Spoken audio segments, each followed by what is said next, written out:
Let's now link with our correspondent, Siddhan Sibol, who has been tracking all the updates for us from the ground. Siddhan Sibol, what is happening now where you are? Well, I'm standing at the location where the blast happened. It has been almost over 24 hours and the area remains cordoned off. But let me show you the visuals on the ground. And if you can see, they have brought in vehicles to remove the debris. This area, which you can see on your screens right now, was the site of the blast. It was covered till just almost 30 minutes ago with white sheets, while the investigative agencies try to investigate and probe what basically happened and take the evidences as well. Remember, today is the day which saw several meetings led by the Indian Home Minister, but also the case being transferred from Delhi Police to the NIA. And since then, the parameter of the area where the investigations are taking place on the ground have also been expanded as well. This is the location where yesterday the WION team and other media team were present. But now few people, but relatively, if you talk about the situation on the ground, it is one of quite grim situation, I would say. The Delhi metro station, which opens at this very place, is closed and will continue to remain closed also tomorrow. Also, this road has been closed for next 3 days. The Red Fort, the iconic Red Fort, has been closed for a few days as well. And just to give a sense of where I am standing to our viewers, this is a very packed area at any given time of the day. This is in front of the historic Red Fort and in front of the Chandni Chowk, which is one of the largest markets in Asia, always buzzing with activity, especially during this time of the year.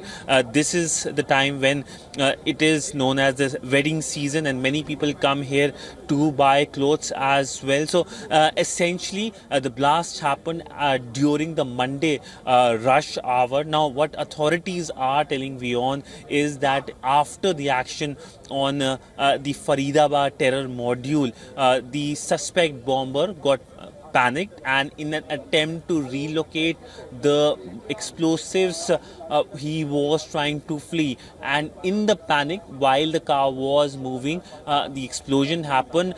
There were no shrapnels, there was no crater as well. That of course shows prima facie that this was not an attempted case of a major explosion, but yes, it is believed because of the ongoing action by the agencies, they were able to thwart a major action by the terrorists, by these elements, by these bombers, and essentially they were able to make sure that the damage was less.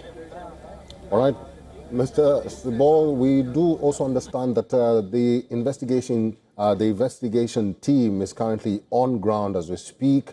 The forensics are still on ground where you are right now. There's several investigating teams who say that this will take some time for actually the forensics to come up with a logical conclusion on what ascertained this blast. Have you managed to speak to some of the investigating officers, and what are they telling you, if you have? Well, the general assessment on the ground is that till the time that the agencies are able to get more details, more evidences, they will not be making any judgment. But let me first show you the visuals on the ground. They are now removing the debris of the site from the site, and there you have it, the visuals. These are visuals that shows that how the remains of the vehicles, the charred vehicles, are now being removed. So there you have it, those visuals, really important visuals that show that how the evidences are being now taken. They have been wrapped in some white clothes as well.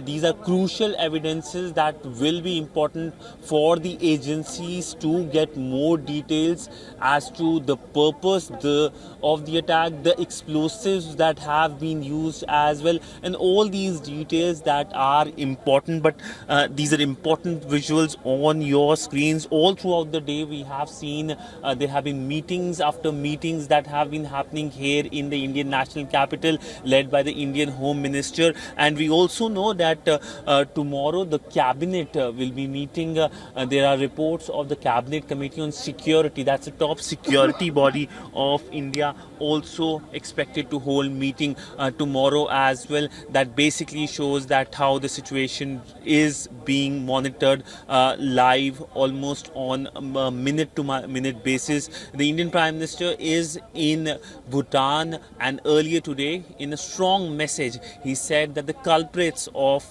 this blast will be not spared, something that the Indian Defence Minister has been echoing as well. But one thing is for sure, that the Indian government hasn't used the word terrorist attack in this particular case, even though the Delhi police has been probing so far the attack under the anti-terror law, the UAPA law. The case, of course, has been handed to the NIA, that's the top investigating body of India, and more details are expected in next few days and perhaps weeks as well. That is our correspondent on ground, Sidhan Sibol. Keep your eyes and ears out.